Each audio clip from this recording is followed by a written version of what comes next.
वाक्य एवं वर्तनी शुद्धि पर कल आप लोगों का क्लास चला था और उसमें से 3 आप लोगों ने पूरा कर लिया था। वो 3 कौन कौन से थे? वो 3 आपके पास थे संज्ञा संबंधी अशुद्धियां, सर्वनाम संबंधी अशुद्धियां और विशेषण संबंधी अशुद्धियां और क्रिया संबंधी अशुद्धियां। आज हम कारक संबंधी, लिंग संबंधी और वचन संबंधी ये 3 प्रकार की अशुद्धियों को पढ़ेंगे। तो आज हम पढ़ने वाले हैं कारक संबंधी अशुद्धियां। कारक संबंधी अशुद्धियां, कारक संबंधी अशुद्धियां। जिन लोगों ने क्लास नहीं लिया था कल का, वो वीडियो पे YouTube पे जा सकते हैं और वहां पे उन्हें प्लेलिस्ट में, हिंदी के प्लेलिस्ट में वीडियो मिल जाएगा। क्लियर?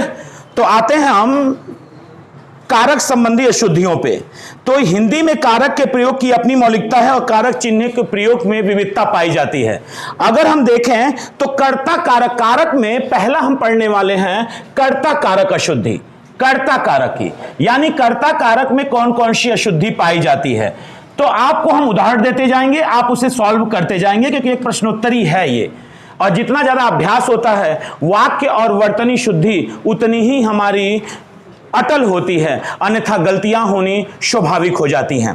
तो देखिएगा, पहला प्रश्न है मैंने आज दिन भर सोया है। मैंने आज दिन भर सोया है। दिन भर सोया है। अब ये वाक्य हमसे पूछ रहा है कि क्या ये वाक्य शुद्ध है या अशुद्ध है।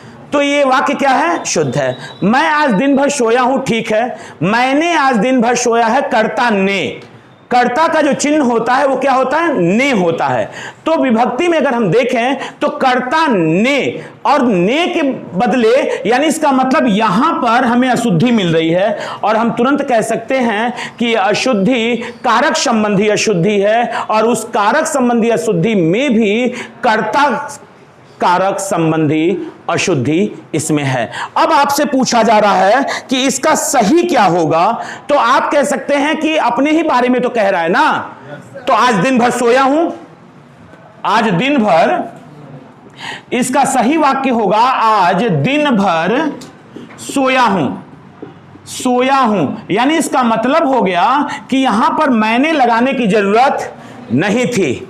मैंने लगाने की जरूरत नहीं थी। दिन भर सोया हूं। तो जब कह रहे हैं आप आज दिन भर सोया हूं तो 100% क्लियर है कि अपने ही बारे में आप कह रहे हैं, दूसरे के बारे में नहीं कह रहे हैं। दूसरे के बारे में कहना होता तो आप कहते कि वह दिन भर सोया था। क्लियर? हूं जब लगा रहे हैं तो इसका मतलब कि अपने बारे में कह रहे हैं और हूं लगाने के बाद मैंने लगाना जरूरी नहीं है, अन्यथा वह वाक्य क्या होगा? अशुद्ध हो जाएगा। अगले क्वेश्चन पे आते हैं। अगले क्वेश्चन पे ध्यान दीजिएगा। अगला प्रश्न है आपका कि रात को पहरादार आया। रात को पहरादार आया। पहरादार आया। रात को पहरादार आया। तो कंफर्म है इसमें कर्ता कौन है? कर्ता इसमें कौन है? पहरेदार। बोलेंगे हाँ, जो क्रिया को करता है वही क्या कहलाता है? कर्ता कहलाता है। तो कर्ता है पहरेदार और यहां पे क्या लिखा हुआ है? पहरादार। तो 100% की कर्ता में क्या हो गया है? गलती आई है और गलती आई है कर्ता में और इस वजह से ये कर्ता कारक क्या है? अशुद्धि मानी जाएगी। यानी आप कह सकते हैं रात को पहरेदार आया। पहरेदार आया। तो प्रश्न ऐसे ही नहीं पूछता, प्रश्न ऐसे भी पूछता है कि आपको दे के जरूरी नहीं है कि पूछे कि अशुद्धि क्या है। आपसे यह भी पूछ सकता है कि कौन सी अशुद्धि है। आपसे यह भी पूछ सकता है कि कौन सी अशुद्धि कारक की है, कर्ता की है कि कर्म की है कि अपादान की है, किसकी अशुद्धि है, करण की है। तो आपको तय करना पड़ेगा कि अशुद्धि किसकी है। तो आपने देखा कि पहरेदार जो था वो कर्ता था, अतः यहां पहरादार लिखा हुआ है, यानी कर्ता कारक की अशुद्धि इसमें पाई जा रही है। बात समझ में आ रही होगी? बढ़िया। अगला प्रश्न आपको हम दे रहे हैं। वह कहा कब मैं आया। वह कहा कब मैं आया। वह कहा कब मैं आया। वह कहा कब मैं आया। वह कहा कब मैं आया। वह कहा कब मैं आया। अब ये वाक्य अपने आप दिखने में ही लग रहा है, बहुत ज्यादा तनाव लेने की जरूरत नहीं है, यह दिखने में ही लग रहा है कि यह वाक्य अशुद्ध है, यह वाक्य अशुद्ध है, लेकिन अशुद्धि है कहां पे, ये मतलब है। आप खड़े हो जाएं, अशुद्धि बताएं, इसका शुद्ध क्या होगा। वह कहा कब मैं आया, कब मैं हट जाए, उसने कहा मैं आया, उसने कहा आया, बोले हां, उसने, वह है ना, करता है ना, वह कहा नहीं, उसने कहा।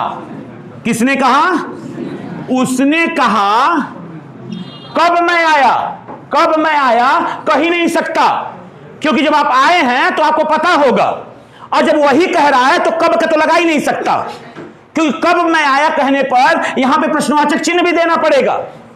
बोले हां, यानी इसका मतलब यहां प्रश्नवाचक चिन्ह नहीं है और वो स्वयं में है, इस वजह से कब को हम तब कहेंगे। उसने कहा तब मैं आया, उसने कहा तब मैं आया, ये आपकी वाक्य शुद्धि है। और गलती कहां थी, कर्ता में थी, और कर्ता कारक यहां पे अशुद्धि आई है। बात समझ में आ रही है कि नहीं आ रही है, आ रही है। अगला प्रश्न लीजिएगा, अगले प्रश्न पे आते हैं हम, रुक जाना, कर्म कारक पे आते हैं, कर्म कारक अशुद्धि पे आते हैं। अब कर्म कारक अशुद्धि, कर्म कारक अशुद्धि, अगर हम कर्म कारक अशुद्धि पे आए तो कर्ता ने कर्म को, कर्ता ने कर्म को, तो इसका मतलब हो गया कि यहां पे को का कहीं ना कहीं दिक्कत होगी और कर्म में दिक्कत होगी। किस में दिक्कत होगी, कर्म में दिक्कत होगी। देखिएगा, मुझे बहुत पुस्तकों को पढ़ना पड़ता है, मुझे बहुत पुस्तकों को पढ़ना पड़ता है, मुझे बहुत पुस्तकों को पढ़ना पड़ता है, मुझे बहुत पुस्तकों को पढ़ना पड़ता है। अब ये वाक्य है, या तो ये शुद्ध होगा और या तो ये वाक्य अशुद्ध होगा। अब कह रहे हैं मुझे बहुत पुस्तकों को पढ़ना पड़ता है, तो याद रखिएगा बाबू कि, सुनना मेरी बात ध्यान से, अब इसमें हमें यह देखना है कि गलती कहां पर है। पुस्तकों होता है कि पुस्तकें होता है, पुस्तकों होता है कि पुस्तकें होता है, पुस्तकें होता है, यानी इसका मतलब यहां गलती है। और अब आपसे पूछने वाला इस वाक्य को देखे कि निम्नलिखित में से इस वाक्य में कौन सी अशुद्धि है। चार विकल्प, कर्ता कारक अशुद्धि, कर्म कारक अशुद्धि, करण कारक अशुद्धि, अपादान कारक अशुद्धि। क्लियर। तो आप कह रहे हैं कर्म कारक अशुद्धि, क्योंकि यहां पुस्तकें जो है वो कर्म है, यानी इसका मतलब ये गलत लिख दिया है, मुझे बहुत पुस्तकें। अब फिर को हटाना पड़ेगा, तो को हटा दीजिए, लिख लीजिए, मुझे बहुत पुस्तकें पढ़नी पड़ती हैं। पढ़नी, कल के वीडियो में, कल के क्लास में हमने आपको स्पष्ट बताया था, जो पुस्तक होती है वो स्त्रीलिंग होती है। पुस्तक क्या होती है, चाहे आप राम की पुस्तक कहिए चाहे सीता की पुस्तक कहिए, पुस्तक के आगे की ही लगेगा। बोलो हां, राम का पुस्तक और सीता का पुस्तक नहीं, पुस्तक स्त्रीलिंग है, यानी पुस्तक पढ़ी जाती है। तो कंफर्म है कि मुझे बहुत पुस्तकें पढ़नी पड़ती है, वाक्य शुद्ध हो गया। वाक्य क्या हो गया, और कौन सा इसमें अशुद्धि थी, कंधा सही करें, इसमें कौन सी अशुद्धि थी, कर्म अशुद्धि थी। समझ रहे हैं ना बात को, नोट करते रहिएगा, नोट करते रहिएगा। अगला प्रश्न आपका है, तुमको इस पाठ को पढ़ना है, तुमको इस पाठ को पढ़ना है।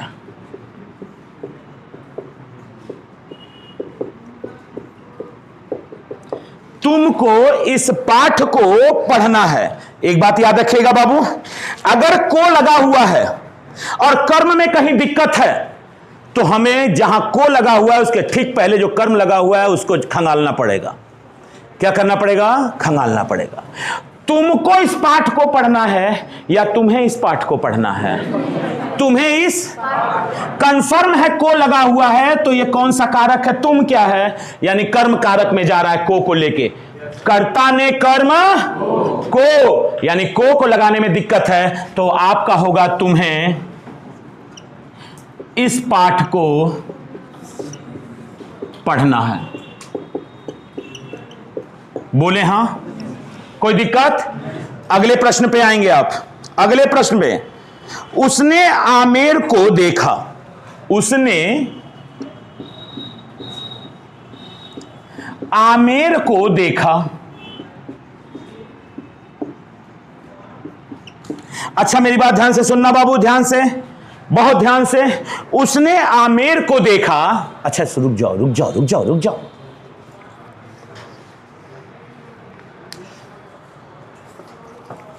प्रश्न होता उसने आमेर के किले को देखा।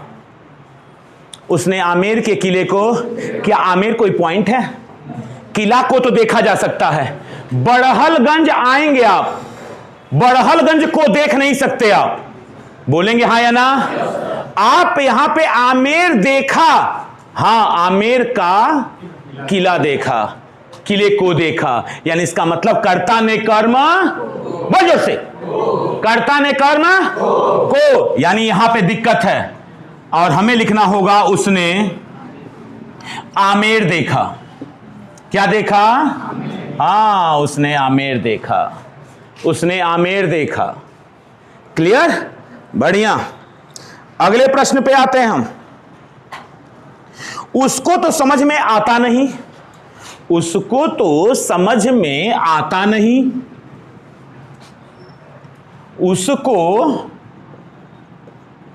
उसको तो समझ में आता नहीं। एक जो नकलची टाइप के हैं वो पहले ही पकड़ लिए कि ये तो अब जब कह ही रहे कि कर्मे है तो जहां जहां को रहेगा वहीं पर हमारी नजरियो रहेगी, न हिलेगी न डुलेगी। बोलो हाँ या ना? नहीं, गलत बात है ना बाबू। वहां ये थोड़ी कहने वाला है कि कर्म का क्वेश्चन पूछ रहे हैं हम, कर्म का क्वेश्चन हमें स्वयं ढूंढना होगा। तो कह रहा उसको तो समझ में आता नहीं।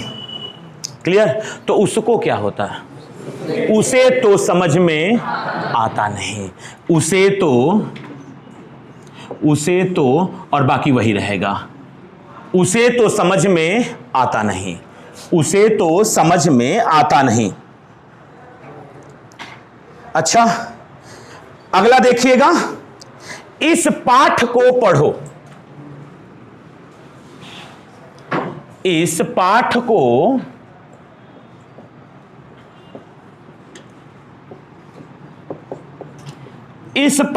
पढ़ो, इस पाठ को पढ़ो। हम समझ गए को है, तो हमारा ध्यान तुरंत भाग के गया कि इसमें कर्म संबंधी क्या है बाबू? अशुद्धि होगी। कौन सी अशुद्धि होगी? कर्म संबंधी अशुद्धि होगी। खड़े हो जाए पीछे, आप ही को, हाँ बोले। इसको आप सही बनाना है। इस पाठ को पढ़ो, क्या जरूरत थी? यह पाठ पढ़ो, यह पाठ पढ़ो, यह पाठ पढ़ो, यह पाठ पढ़ो, यह पाठ पढ़ो। बोलो हाँ, समझ में आया? सबसे पूछ रहे हैं। बढ़िया। आपने बाबू कर्ता संबंधी अशुद्धि देखी, आपने कर्म संबंधी अशुद्धि देखी, और तीसरा आप देखने वाले हैं करण संबंधी अशुद्धि। करण संबंधी बाद में पूरा प्रश्न लगाया जाएगा, एक एक प्रश्न पे निगाह रहेगी हमारी। करण संबंधी, करण कारक संबंधी अशुद्धि है, करण कारक संबंधी अशुद्धि।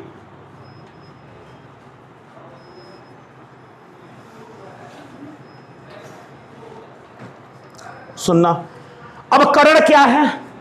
करण याद रखना बाबू कि क्रिया में सहायता देता है। राम ने रावण को बाण से मारा, तो यहां पे राम ने, कर्ता ने रावण को कर्म को करण से, बाण से, अक्रिया है मारा।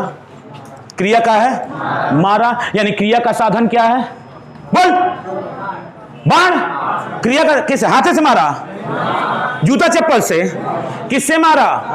बाण से मारा। तो 100% यदि बाण से मारा है और आपसे पूछता है, रुक जाना केवल, अगर आपसे केवल यह पूछ दे राम ने रावण को बाण से मारा, हमसे पूछा दिए गए वाक्य में करण बताइए, कौन सा कारक करण कारक है? आप कहेंगे जो बाण है वही करण है, क्योंकि इसी से मारा है उसने, राम ने मारा। बोल रहे हाँ? तो अब चलें प्रश्न पे, आइए प्रश्न सॉल्व करते हैं।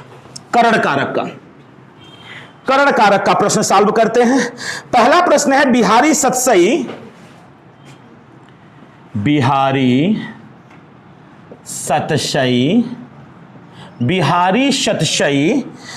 की हस्त से लिखित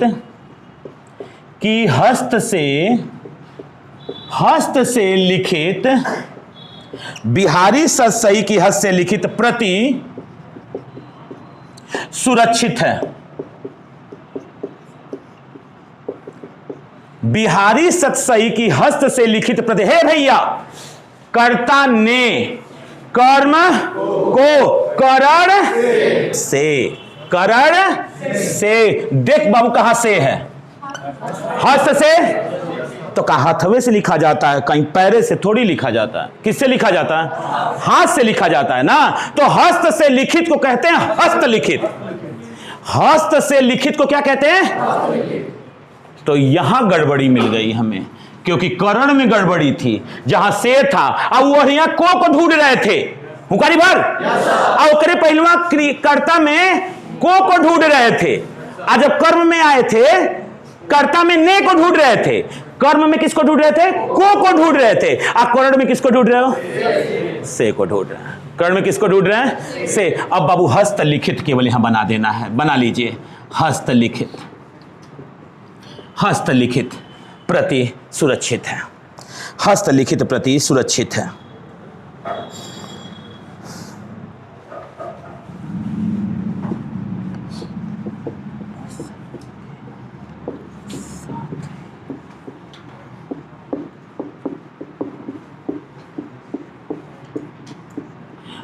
वाक्य है वह बस के साथ ही यात्रा कर रहा है। वह बस के साथ ही यात्रा कर रहा है। कंफर्म है, बस के साथ ही यात्रा कर रहा है। रुकना, हे भाई रुकना, दौड़ रहा का? बैठा है ना, तो बस से ना यात्रा कर रहा है। बस हाई का है? से है। हाई का है? करण है। कंफर्म है बाबू कि यहां पे हमें क्या होना चाहिए था? और पक्का अगर ये पूछता है कि कौन सी अशुद्धि है, तो करण संबंधी अशुद्धि है। और कारक है कारक संबंधी अशुद्धि। और कारक संबंधी अशुद्धि में करण संबंधी अशुद्धि। कारक संबंधी अशुद्धि में कौन सी अशुद्धि? करण संबंधी अशुद्धि। बात मुझे लगता है समझ में तो आ ही रही है। पक्का हो? बढ़िया। अगले पे चलते हैं हम, संप्रदान पे।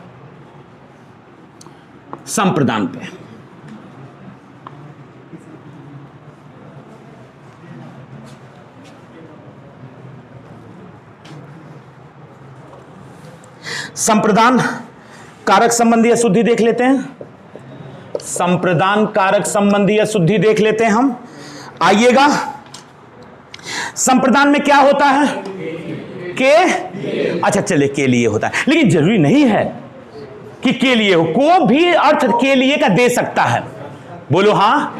अच्छा देखना यहां पे, राम को पुस्तक चाहिए। राम को, तो ई ना कह देना को, यहां तो कर्ता ने कर्म को। नहीं भाई, राम के लिए पुस्तक चाहिए। राम को तो लिखा है, लेकिन उसका अर्थ के लिए निकल रहा है। तो घबरा के ना कह देना कि को जहां लिखा हुआ है वहां पे तो कर्म आ जाएगा। नहीं नहीं नहीं नहीं, हमें देखना होगा कि उसका भाव क्या आता है। आते हैं टॉपिक पे, क्वेश्चन देखते हैं। पंडित जी ने भक्तों के लिए कथा सुनाई। पंडित जी ने भक्तों के लिए कथा सुनाई। बोल हूं, बोल ही नहीं रहे हो। कथा सुनाई। और बाबू याद रखना कि संप्रदान अगर है तो यहां पे क्या होगा? चलो के लिए ही लिख देते हैं अभी के लिए। बढ़िया। हमको बाबू वाक्य में के लिए मिल गया। हमको तुरंत दिख गया कि के लिए लिखा हुआ है। हमने के लिए को क्या किया, अंडरलाइन कर लिया। हम तुरंत समझ गए कि ये बाबू अशुद्धि जो जाने वाली थी, अशुद्धि जो जाने वाली थी उस संप्रदान में, सही करो पहले कंधा, कहां जाने वाली थी, संप्रदान में जाने वाली थी। और कहा है पंडित जी ने भक्तों के लिए कथा सुनाई। तो बाबू याद रखना, हे भाई साहब, हे भाई साहब, अबे तो समझाए थे राम को किताब चाहिए, राम के लिए किताब रखी, किताब ये तो रामे के लिए चाहिए ना। तो भक्तों के लिए नहीं, भक्तों को कथा सुनाई, भक्तों को कथा सुनाई। लेकिन हे भाई फिर सुन लेना मेरी बातें, बात ध्यान से। मान लो ये वाला प्रश्न हटा के दूसरा प्रश्न आपको हिंदी में दे रहा है और सीधा साफ लिख रहा है, पंडित जी ने भक्तों को कथा सुनाई, अंडरलाइन कर दिया, कर दिया। आपसे पूछ रहा है कि कौन सा कारक है, तो घबरा के न कद न कर्ता ने कर्म गड़बड़ा गए, तब आंसर गलत हो गया। भक्तों को, रावण को, राम ने रावण को मारा। हां, रावण अलग चीज है, यहां भक्तों के लिए कथा हो रही है। भले से को लिखा हुआ है लेकिन उसका भाव क्या आ रहा है, के लिए। अतः 100% हम जान गए कि यहां संप्रदान है, हम को ना निहारेंगे। बोलोगे हां। पहला क्लास हमने यहां से चालू किया है। जो लोग कल नहीं आए थे वो YouTube पे भी वीडियो पड़ा हुआ है, प्लेलिस्ट में जाके इसका फर्स्ट पार्ट देख सकते हैं, क्लियर। और बाकी तो आपका क्लास चल ही रहा है, रन कर रहा है, बढ़िया। अगले क्वेश्चन पे आएंगे आप। आरती ने अपनी सहेली के लिए उपहार दिया। आरती ने अपनी सहेली के लिए, अपनी सहेली के लिए उपहार दिया। क्या दिया, उपहार दिया। आरती ने अपनी सहेली के लिए उपहार दिया। बहु फिर वही बात उठ गई, आरती ने अपनी सहेली को उपहार दिया। उसी को दे रहा ना, उसी के लिए लाई होगी खरीद के। लेकिन फिर मैं आपसे पूछूंगा, अगर मैं यहां को लिख दूं तो क्या कारक में कोई बाबू अंतर आएगा? नहीं, बोलो तो आएगा, नहीं आएगा। के लिए रहता तो भी संप्रदान, अब को है तो भी संप्रदान। लेकिन हां, हमेशा को रहेगा तो संप्रदान नहीं। हम पढ़ाएंगे आपको विभक्ति, क्लियर ना। उसमें भाव देखना पड़ेगा, भाव देखना पड़ेगा कि भाव क्या के लिए की आ रहा है। अगर के लिए के भाव आ रहा है तो 100% वो संप्रदान होगा, पक्का। चलिए अगला लेते हैं। संप्रदान के बाद अपादान।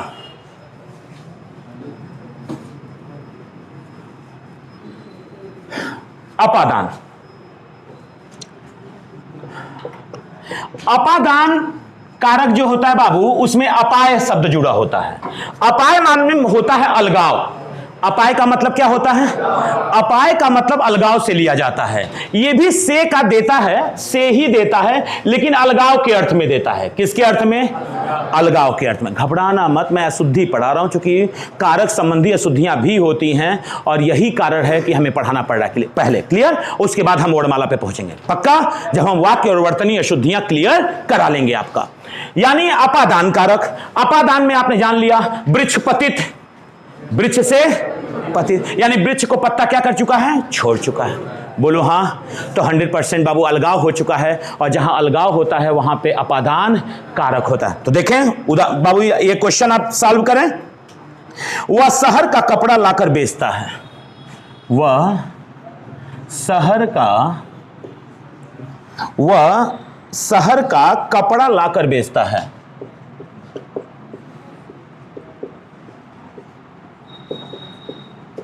वह शहर का कपड़ा लाकर बेचता है। ये वाक्य दिया हुआ है और आपको तय करना है कि इसको कैसे करें। हाँ, सही आंसर। वह शहर से कपड़ा लाकर, बढ़िया। का की जगह पे क्या लिख दें? से। और कपड़वा शहर से अब बाहर हो गया। हो गया कि ना हो गया? वह बढ़लगंज से कुरकुरे लाकर बेचता है। तो कंफर्म है वो कुरकुरवा पहले जो बढ़लगंज में था वो कहां चला गया? गांव में चला गया, जिसके यहां बेचना है। तो अलगाव हुआ ना, तो कंफर्म से आ गया, और से के द्वारा अपादान कारक हो। बात समझ में आ गई है? अगला देखिएगा प्रश्न। अगला प्रश्न आपका है, उन सभी में मैं ही पहले पहुंचा। उन सभी में मैं ही पहले पहुंचा। उन सभी में मैं ही पहले पहुंचा। मैं ही पहले पहुंचा। गलत है। उन सभी में से मैं ही पहले पहुंचा। उन सभी में से अलगा हुआ। आप पहले पहुंच गए तो झुंड छोड़ दिए हैं ना अपना ग्रुप, तो यानी कह सकते हैं उन सभी में से। अब ये सही है, उन सभी में से मैं ही पहले पहुंचा। बात समझ में आ गई होगी। बढ़िया। संबंध कारक अशुद्धि। संबंध कारक अशुद्धि। अगला लेंगे संबंध कारक अशुद्धि।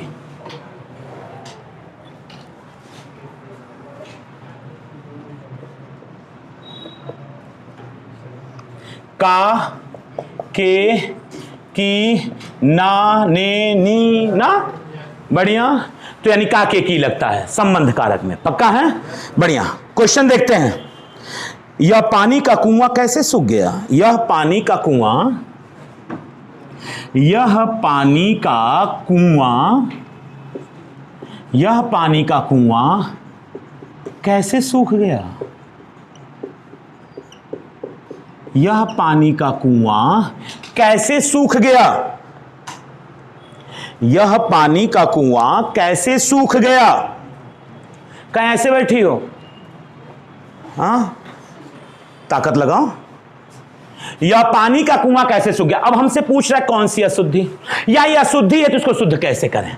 और प्रश्न है यह पानी का कुआं कैसे सूख गया, तो कंफर्म है भाई साहब, कुआं कौन तेले का है। पानी का कुआं हो तो कुएं न कहेंगे। बोलो हाँ। तो पानी का कुआं कहने की क्या जरूरत है? सोने का कुआं, हीरा का कुआं है। कंफर्म है। यह कुआं कैसे सूख गया? यह कुआं पानी का है। सुनो तो, का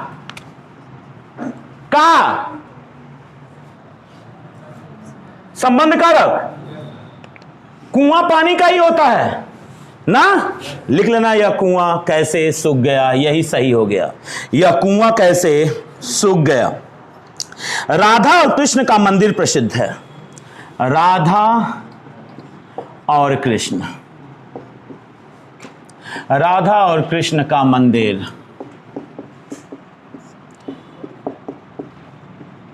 प्रसिद्ध है। राधा और कृष्ण का मंदिर प्रसिद्ध है। भाई साहब सुनिएगा, राम और सीता, राम और लक्ष्मण, बोलिएगा हाँ। कृष्ण और रुक्मणी, बोलो हाँ। लेकिन भैया जब हमारे राधे आ जाती हैं तो कृष्ण के साथ जो संबंध आता है उसमें बीच में बाबू कुछ नहीं रहता, राधे कृष्ण हो जाते हैं। क्या हो जाते हैं? यानी पूरा का पूरा संगम हो जाता है। क्योंकि बाबू सीता राम, राम और सीता, राम और लक्ष्मण ना, कृष्ण और रुक्मणी। लेकिन जब राधे आ जाए तो आप कहते हैं राधे राधे, यानी राधे कृष्णा। राधे कभी नहीं कहते हो राधे और ना ना ना ना, गलत हो जाएगा, गलत हो जाएगा। यानी यहां पर बाबू का है ना, बोल जोर से। कन्फर्म में यहीं पर गड़बड़ी है और इसके पहले गड़बड़ी है। तो राधा, राधा कृष्ण मंदिर प्रसिद्ध है। राधा कृष्ण मंदिर प्रसिद्ध है। राधा कृष्ण मंदिर प्रसिद्ध है। या आप कह सकते हैं, ये भी गलत नहीं होगा यदि आप लिख देते हैं राधा कृष्ण का मंदिर प्रसिद्ध है, तो भी गलत होने वाला नहीं है। बढ़िया। अगला देखिएगा, अपना पराया की भावना। अपना पराया की भावना। आपन लइका सबको अच्छा लगता है ना, उसमें बाबू एकदम ज्योति नजर आती है। लेकिन दूसरे का हो तो दिक्कत होती है। तो अपना पराया की भावना, तो का के कौन सा कारक? गड़बड़ी है, गड़बड़ी है। बोलो, इसको सही करने वाले हैं आप। अपना पराया की भावना, अपना पराया नहीं होता, अपने पराये होते हैं। अपने पराये की भावना, अपने पराये की, यानी बाबू यहां पे हम लिखने वाले हैं अपने और पराये। अपने पराये की, अपने पराये की भावना। अपने पराये की भावना, यहां पे लिखने वाले हैं अपने पराये की भावना। हाँ, भावना। चलिए अंतिम अधिकरण लेते हैं।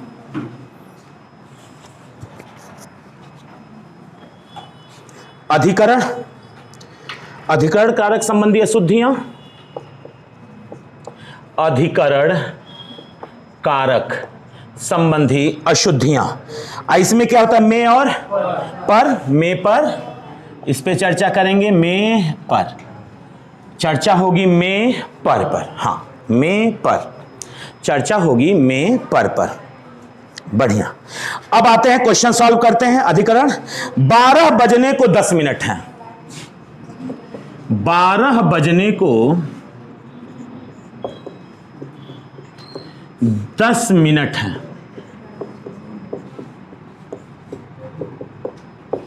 12 बजने को 10 मिनट हैं। पक्का कंफर्म है बाबू?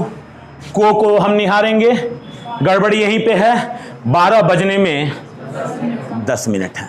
12 बजने में 10 मिनट, यानी को की जगह पे क्या लगाएंगे, और में जो ही लगेगा तो ही समझ जाएंगे कि इसमें कौन सी अशुद्धि थी, अधिकरण कारक अशुद्धि थी। बात समझ में आ रही कि नहीं? पर ईमानदारी पूर्वक आ रही है ना? बढ़िया। अगला क्वेश्चन देखना बाबू, बहुत बढ़िया। आज बजट के ऊपर बहस होगी।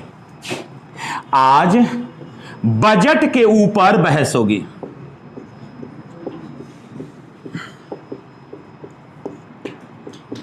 पटकी पटका होगी। हाँ, आज बजट के ऊपर बहस, तो बाबू उसके ऊपर तो कंफर्म पटकी पटका ना? नहीं भाई, आज बजट पर बहस होगी। आज बजट में और पर, समझ गए कौन सी अशुद्धि, अधिकरण। यानी हम बाबू यहां पे लिखने वाले आज बजट पर बहस होगी। ये गलत है और ये सही है। और अशुद्धि जो थी वो अधिकरण संबंधी अशुद्धि थी। बोलो हाँ या ना? बढ़िया। अगला क्वेश्चन लेंगे आप। खेत पर क्या बोया है? खेत पर क्या बोया है? पक्का सब लोग अब समझ गए हैं। खेत में उसके ऊपर थोड़ी बोया जाता, गलत है। और में यहां पे सही है। और अधिकरण संबंधी यहां पे अशुद्धि है, अधिकरण संबंधी अशुद्धि है। अगला प्रश्न है, हमने मिलकर इसको विचार किया। हमने मिलकर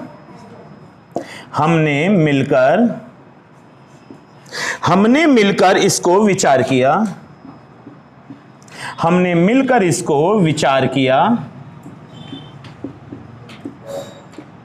हमने मिलकर इसको विचार किया।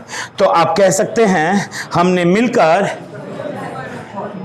इस पर, में और पर आने वाला है, इस पर विचार किया। बात समझ आ रही होगी सबको? बढ़िया बढ़िया। इस पर विचार किया। लिखते जाइएगा, छूट नहीं रहा है। इत्र के भीतर सुगंध है, और कहां रहता है? इत्र के भीतर सुगंध है। वाक्य दे दिया। क्लियर बाबू? कंफर्म है। इत्र के भीतर का, इत्रों का अंदरवा थोड़ी ना, इत्र में सुगंध है। इत्र यानी इसका में और पर, तो इत्र के भीतर को हटाकर हम क्या लिख दें, में, और हमारा वाक्य क्या हो जाएगा, और वाक्य शुद्ध होगा। और साथ ही साथ में और पर में आ रहा है, तो हम ये भी क्लियर हो जाएंगे यहां कारक संबंधी अशुद्धि है, और उस कारक संबंधी अशुद्धि में अधिकरण कारक संबंधी अशुद्धि है। बात समझ आ रही है? सबसे पूछ रहे हैं। बढ़िया। अगला प्रश्न करिएगा। उसे शक मत करो। उसे शक मत करो, तो कंफर्म है उस पर, में और पर, उस पर शक मत करो। उस पर शक मत करो। उस पर शक मत करो। और लास्ट आपके पास जा रहा है कारक संबंधी अशुद्धियों के बाद टॉपिक है वचन संबंधी अशुद्धियां। वचन संबंधी अशुद्धियां। वचन संबंधी अशुद्धियां।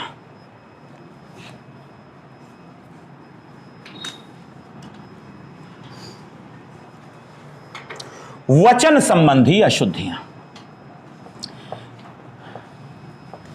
वचन संबंधी अशुद्धियां, वचन संबंधी अशुद्धियां, वचन संबंधी अशुद्धियां, वचन संबंधी अशुद्धियां। अरे बड़ा भारी महामारी थोड़ी आ गई थी, लाइट ये भागी थी। वचन संबंधी अशुद्धियां, क्लियर, बढ़िया।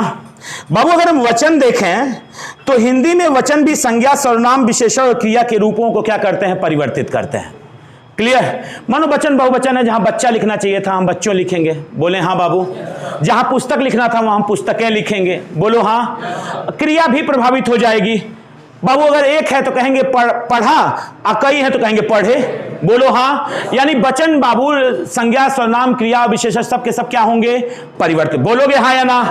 आइए क्वेश्चन लगाते हैं वचन संबंधी पे। मैंने तो अपना हस्ताक्षर कर दिया, मैंने तो अपना हस्ताक्षर कर दिया, तो कहा अपने बाप पे कहा, बोलो कंफर्म है ना। हस्ताक्षर कभी भी किया जाता है तो किसका किया जाता है, सदैव अपना किया जाता है। अब ऐसा ना हो बाबू कि हम कोई आपको दे के ले जाके आइएगा, गार्जियन से सिग्नेचर करा के बाहर जाके बाबू नाम लिख के दे दें, कह दें सिग्नेचर हो गया, नहीं ना। तो फिर अपना लिखने की क्या जरूरत है, अपना लिखने की क्या जरूरत है। यानी मैंने हस्ताक्षर कर दिया, मैंने हस्ताक्षर, रुकिएगा अभी इसमें भेद है, मैंने हस्ताक्षर कर दिया। और एक बात और याद रखिएगा, हस्ताक्षर एक वचन या बहुवचन, बहुवचन। अगर रखना चाहते हैं आप तो मैंने अपने हस्ताक्षर कर दिए, उनसे कह दीजिए थोड़ा सा कंप्यूटर अपना बंद कर दें कुछ देर के लिए, चल रहा हो तो। तब क्यों ऐसे बैठ रहा है,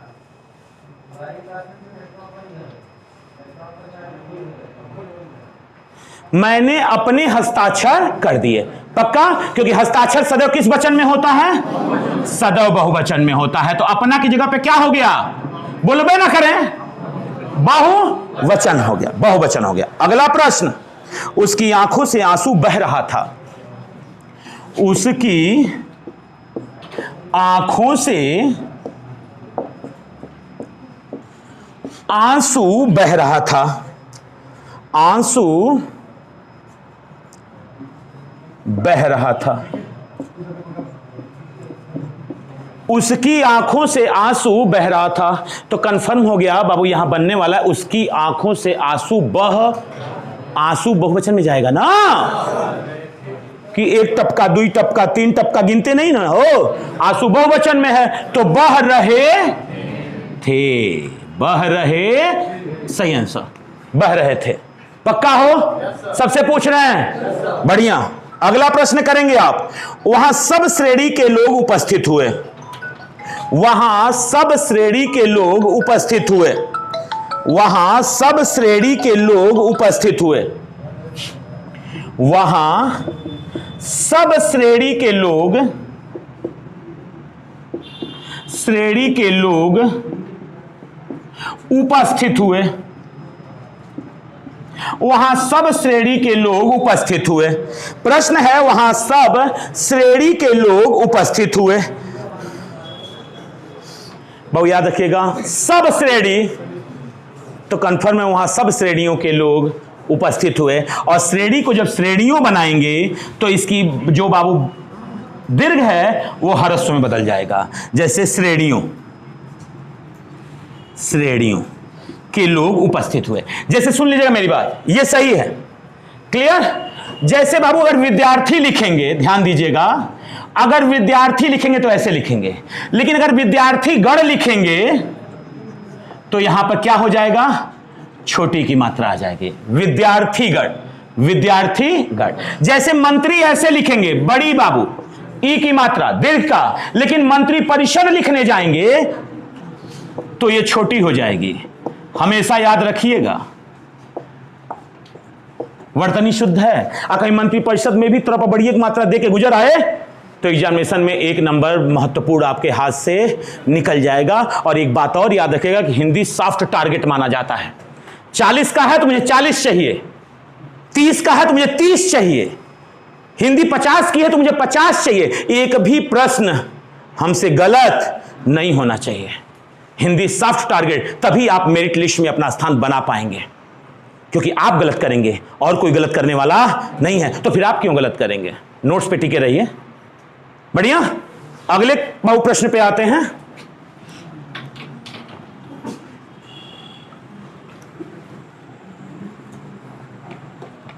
अगले प्रश्न पे आते हैं। प्रश्न है, वे अनेक कला जानते हैं। वे अनेक कला जानते हैं। कंफर्म है वचन संबंधी है। अनेक से ही हो गया कि बहुवचन है? बोलोगे हां, तो कंफर्म हो गया। कला की जगह पे क्या लिख दें? कलाएं। वह अनेक कलाएं, अब सही हो गया। वह अनेक कलाएं जानते हैं, क्योंकि अनेक को देख के हमें लग गया, गलत लिख दिया। अनेक के साथ कला कैसे होगा? अनेक के साथ क्या होगा? अनेक विद्याएं जानते हैं। अनेक विद्या नहीं जानते हैं, अनेक विद्याएं जानते हैं। बढ़िया हो गए? बढ़िया। लास्ट क्वेश्चन आज का, व्यक्ति यौनावस्था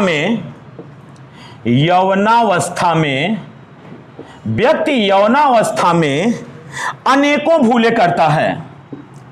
अनेकों भूले करता है।